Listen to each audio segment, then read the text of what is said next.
Encore une fois, bonjour Martine. Bonjour Franck. On a déjà fait des vidéos sur le thème accompagnement de la mort. Et la dernière fois, on a parlé les 3 jours quand quelqu'un est parti. Comment est-ce qu'on peut accompagner la personne? Parce qu'il y a des phases vraiment importantes pour déjà intégrer toutes ces expériences de la vie même et cette nécessité de laisser tranquille le corps, la personne et de lui parler, si, ouais, de dire au revoir, de faire une entourage agréable, une atmosphère sereine. Et aujourd'hui, nous aimerions parler de ces dénis, en fait, les gens qui vont rester. Euh, il y a des étapes pour vraiment se détacher, pour dire encore au revoir, pour se retrouver sans une personne avec un corps à côté. Et toi, Martine, tu es la professionnelle de tous ces thèmes-là et vous pouvez aussi contacter Martine. Toutes les coordonnées sont sous la vidéo. Euh, et Martine, raconte-nous qu'est-ce qu'on va écouter aujourd'hui et qu'est-ce que tu as préparé? Alors on va parler de tout un travail qu'a formalisé Elisabeth Kubler-Ross, qui est l'une des premières, des pionnières à avoir travaillé sur les fins de vie et accompagner les mourants. Et elle a créé un modèle des étapes du deuil. Euh, elle a il y aurait 4 étapes du deuil d'Elisabeth Kubler-Ross. Mais là, on va vous en présenter 7 étapes.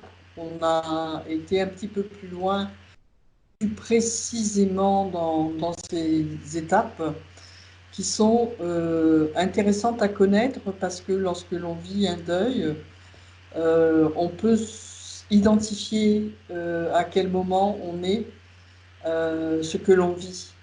Et en fait, tout est tout à fait normal. Toutes les étapes qu'on va vous décrire sont tout à fait normales. Et il n'y a pas à se culpabiliser ou à s'empêcher de vivre tout ça. Oui, c'est ça. Voilà, je vous fais un partage d'écran. Et en fait, ce processus aussi, c'est un processus de changement. Et alors là, on l'a complètement ciblé et on a fait un focus sur le deuil après la mort. Mais en fait, ce processus, il est le même pour tout grand changement. Ça peut être par exemple un licenciement, ça peut être une séparation avec un conjoint ou une conjointe, ça peut être un déménagement.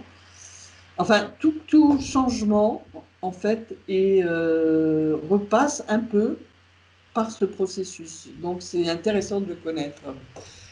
Alors, suite à l'annonce de la mort d'un proche, même si, par exemple, ce proche a vécu une longue maladie et qu'on s'attend à ce qu'il parte, il y a malgré tout ce moment de sidération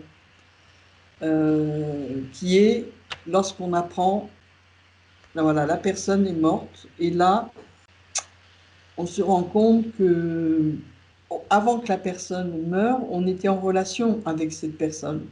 Et au moment de la mort, toute notre relation, tout ce qu'on partageait avec elle, il n'y aura plus d'échange. Même si nous, on envoie nos pensées, nos émotions, le retour ne se fait plus. Il n'y a plus cet échange. Donc là, il y a vraiment un choc il y a une sidération, il y a une rupture dans la relation. Et c'est comme, émotionnellement, c'est un véritable choc. Et ça, c'est la première étape du deuil. On appelle ça le choc ou l'effet de sidération. La deuxième étape, après ce choc qui est quand même qu'il faut intégrer, comment on peut dire? C'est pas parce que mon lien extérieur avec la personne sera rompu, tout ce qui faisait ma relation va encore exister et je vais continuer à entretenir cette forme de relation et en fait comme en niant, on appelle cette forme-là la forme de déni. En fait, je refuse ce deuil et je continue à entretenir la relation que j'avais avec la personne. Alors, ça peut être, la personne, elle n'est plus là, mais la dynamique de l'échange existe encore. Et ça peut durer ça des mois après le décès. Je veux dire quelque chose?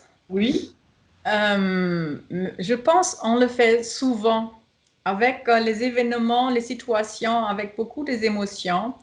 On nous les répète dans notre tête et dans nos émotions. Et en fait, chaque fois, on ajoute quelque chose.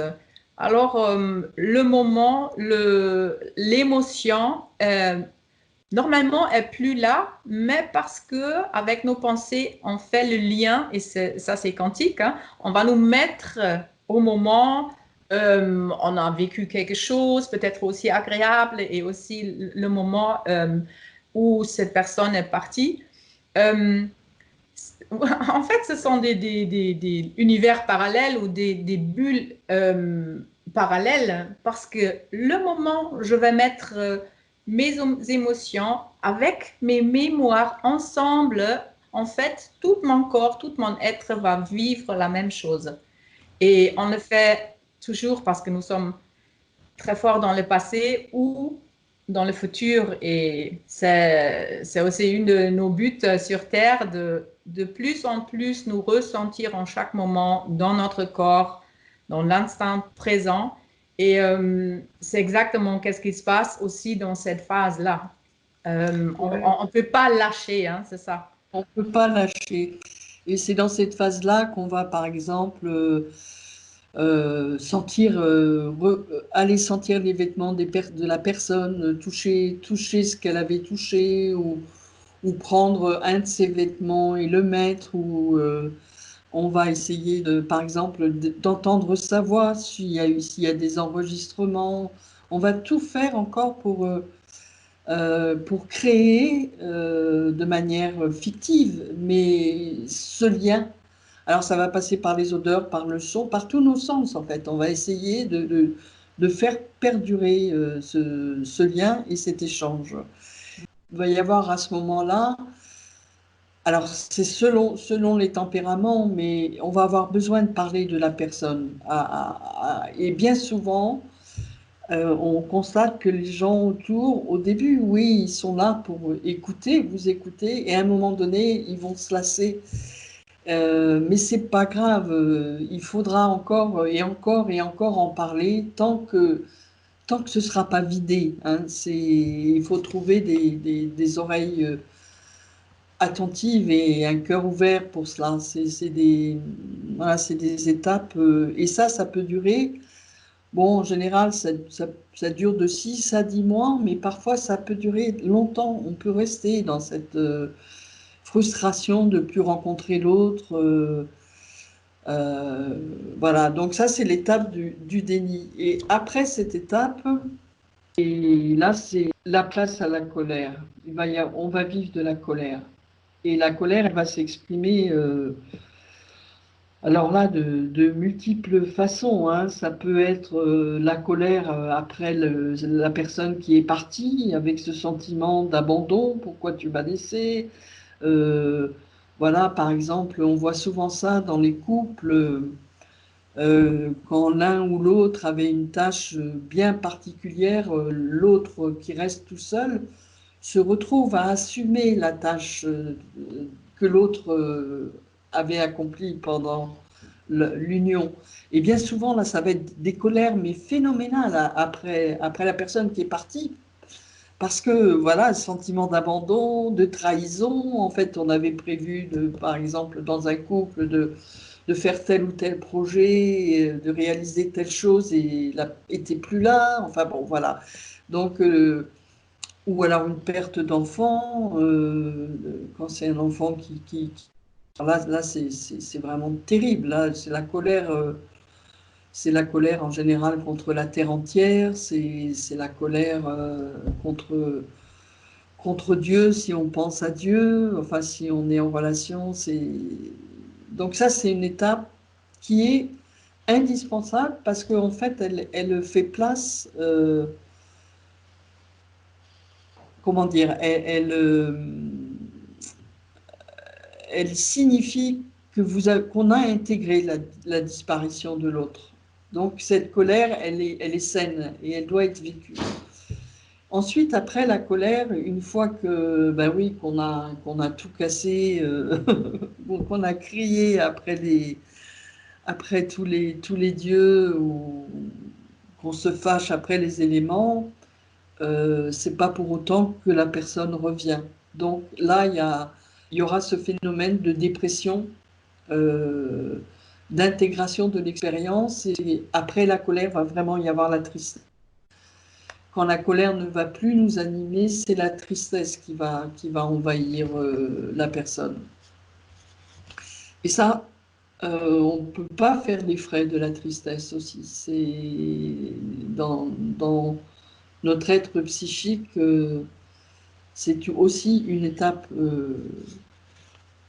indispensable. Et c'est là qu'il va y avoir des pleurs, hein, qu'il va y avoir des chagrins, et puis que la vie n'aura peut-être plus de sens non plus. Donc là, il faut pouvoir s'accompagner soi-même dans ce moment, et en fait être très compatissant avec soi-même, et parce que et accueillir la tristesse aussi. Et la tristesse peut aussi nous enseigner. Toutes ces étapes-là peuvent vraiment nous enseigner. Et si on peut les vivre en conscience, par exemple. La tristesse, le moment, on peut vraiment vivre la tristesse et on commence peut-être à pleurer. C'est déjà un signe que quelque chose va être mis en fluidité parce que les larmes, là, hein, Voilà. ça coule. Et c'est déjà le processus de lâcher, vraiment de faire circuler cette énergie en nous qui était bloquée. Alors la tristesse, souvent, ça ouais, c'est un grand signe de guérison en fait, hein, de lâcher, OK, j'accepte. Et Ouais, je vois aussi peut-être la beauté euh, de tout ça, hein. Il y a aussi une côté gratitude et joie et présence et la vie même. Et ça se cache derrière souvent la tristesse. oui, oui, oui, la tristesse, on pourra. Comment dire, c'est une réponse.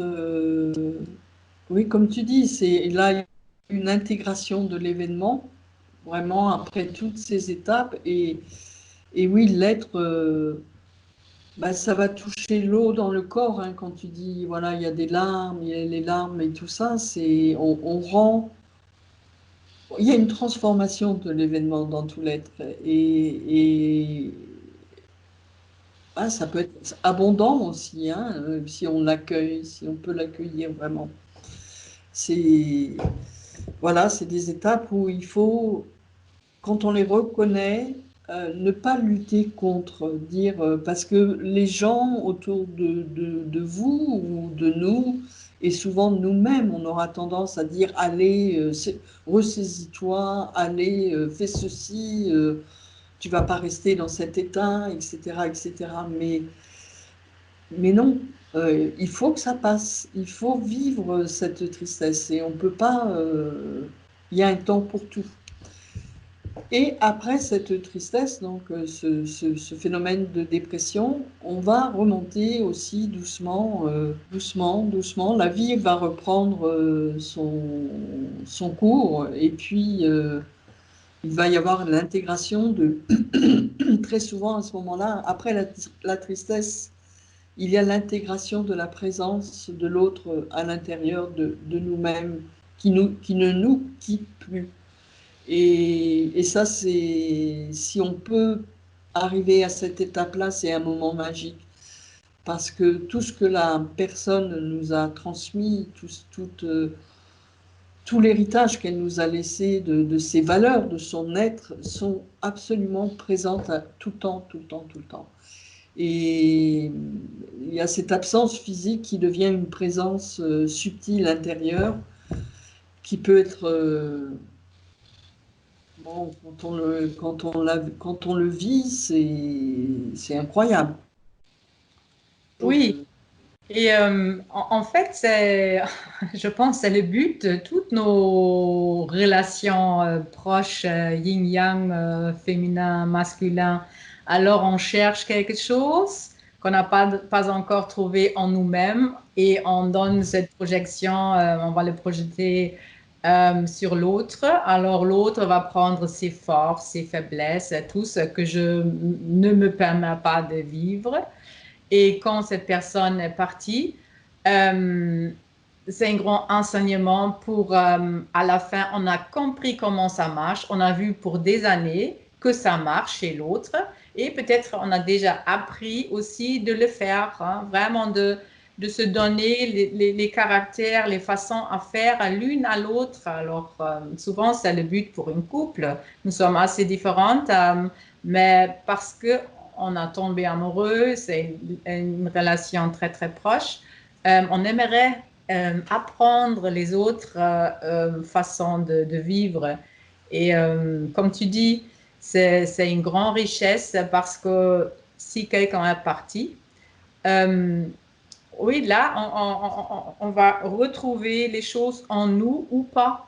Alors là, on ressent qu'est-ce qui manque encore. Et là, c'est cette phase de vraiment perdre de cette croyance qu'on a perdu quelque chose, mais à la fin, tout est en nous.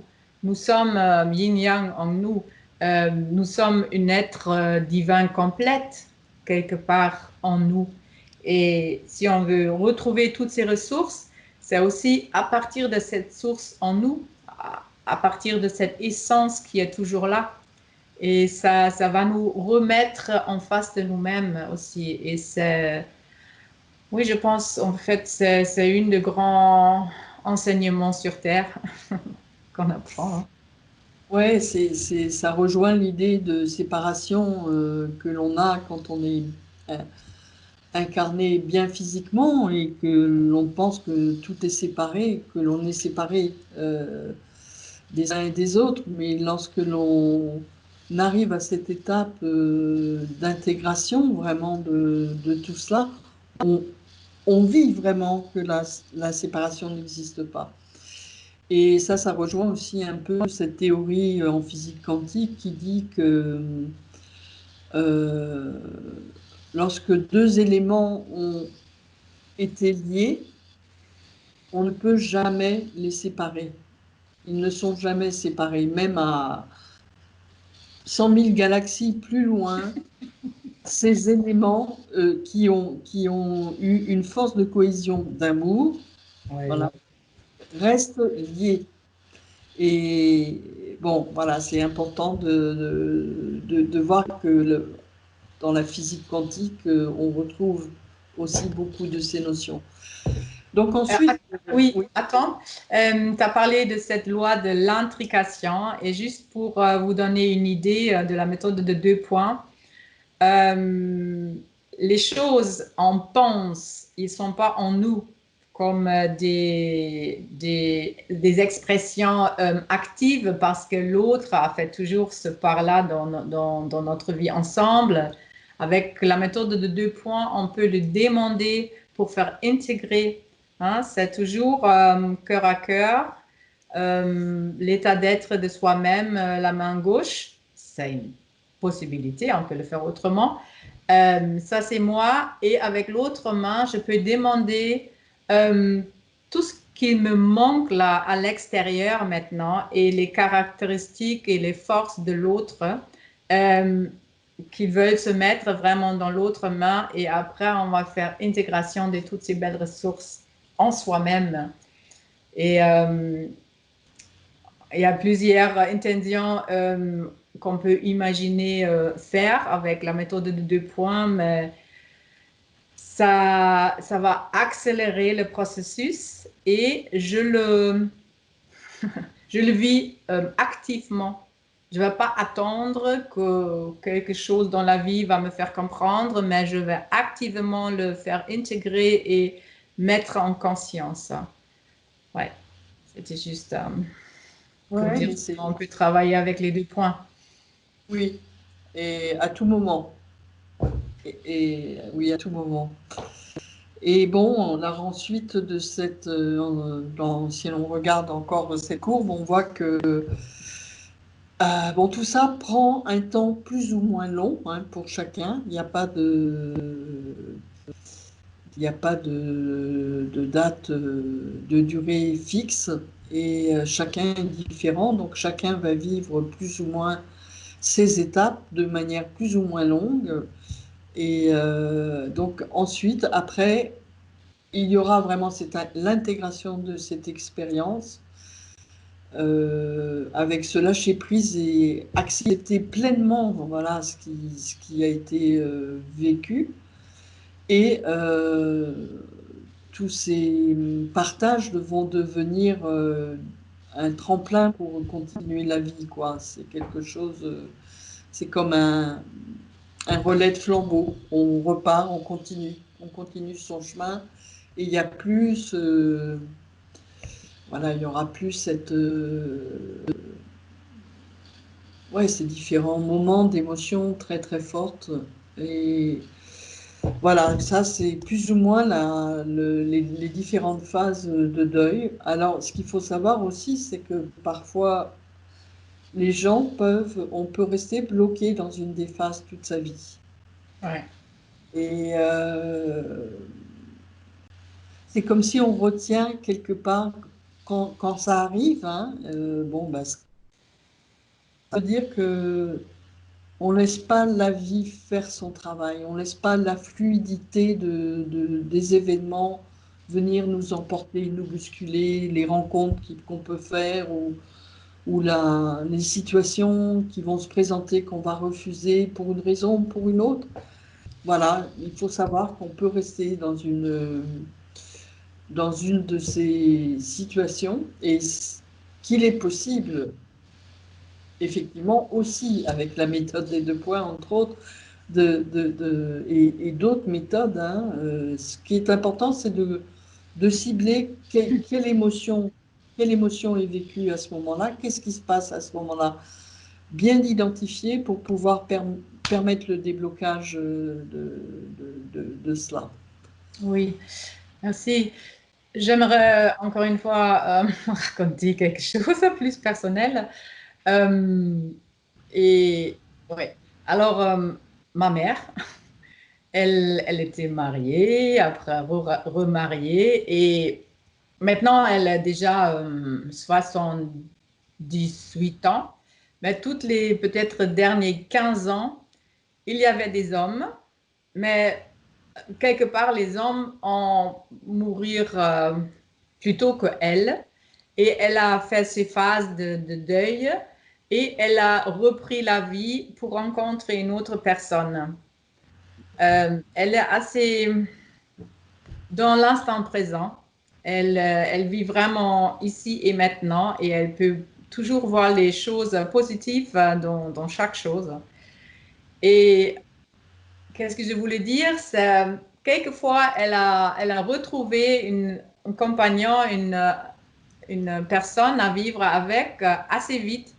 Et en fait, c'est l'entourage qui est aussi un peu, mais avec des pensées qui peuvent nous bloquer si on laisse nous influencer des pensées d'autres personnes, parce qu'elle a eu cette capacité de gérer vraiment toute une relation et toutes ces rencontres, cette vie proche avec quelqu'un.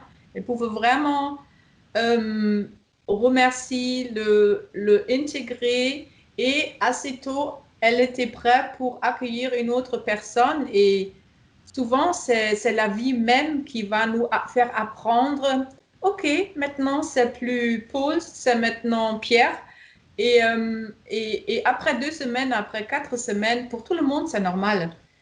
Et je pense qu'il y a des personnes qui ne se permettent pas trop vite ou peut-être pas du tout parce qu'ils pensent qu'ils ne sont pas fidèles à l'autre qui est plus là, de se permettre de rencontrer une autre personne ou juste de vivre dans la joie et dans la gratitude. Ouais, Et, et c'est quelque chose à oser.